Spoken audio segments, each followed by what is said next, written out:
Hello everyone. कुछ students ने बताया कि ये जो ऑर्गेनिक के क्वेश्चंस हम लोग डिस्कस कर रहे थे, these are of actually great help in their revision. तो मुझे ये भी सजेशन मिला कि क्यों ना एक क्वेश्चन हर रोज प्रोवाइड किया जाए ताकि बोर्ड्स तक आपकी इनफ प्रैक्टिस हो जाए और बोर्ड्स में ऐसा कोई भी क्वेश्चन आपको मिलता है तो आप उसको सॉल्व कर पाए। तो I will try my best to provide you one question every day. Here is the one. An aromatic compound A on heating with bromine and KOH forms a compound B of molecular formula C6H7N। तो जितना हमने question को read किया यहीं पे काफी सारी hint हमको मिलती है। सबसे पहले कंपाउंड A जो है इसको जब हम हीट करते हैं with Br2 and KOH, previous videos में भी हमने डिस्कस किया था ब्रोमीन एंड KOH मिलने का मतलब this could be Hofmann bromamide degradation reaction. ठीक है, ये हो सकती है। इसका मतलब जो कंपाउंड ए है मोस्ट प्रोबेबली वो एक अमाइड होगा।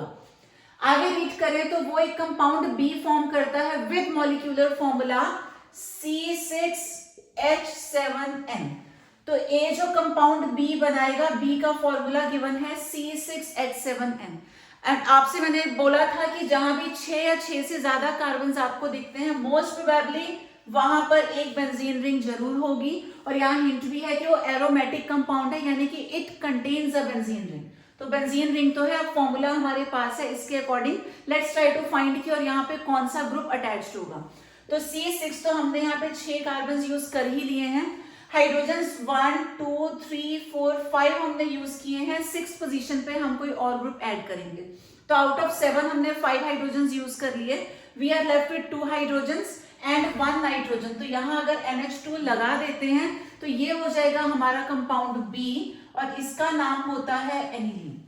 ठीक है, अब इसकी रिएक्शन हमने ये कैसे फॉर्म हुआ था?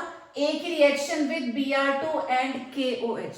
तो ब्रोमीन विद स्ट्रॉन्ग बेस जब आता है ये होता है Hofmann degradation reaction, Hofmann bromamide.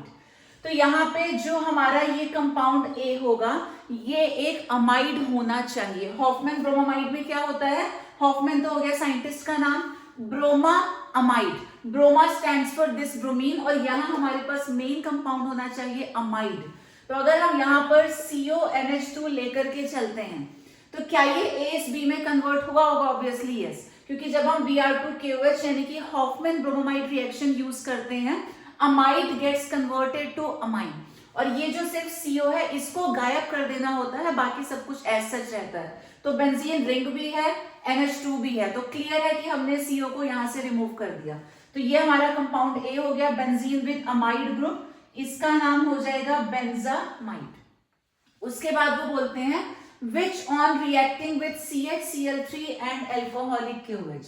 अब इसकी रिएक्शन हमने CHCl3 एंड एल्कोहलिक KOH के साथ करवाई, कंपाउंड B की रिएक्शन। यहां भी आपको ध्यान देना है क्लोरोफॉर्म के साथ रिएक्शन हो रही है, किसकी?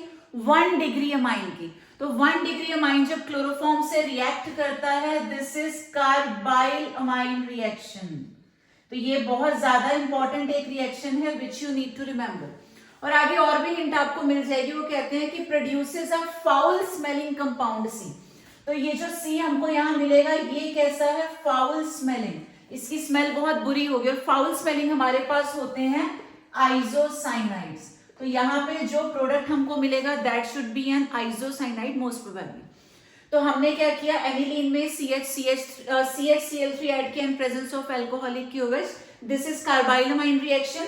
यहाँ पे जो 1 डिग्री अमाइन होता है वो आइसोसाइनाइड में कन्वर्ट हो जाता है। तो ये जो NH2 है this will be converted into NC, और ये जो कंपाउंड हमारा C बना इसकी फाउल स्मेल होगी as it is an isocyanide, और इसका IUPAC नेम क्या हो जाएगा?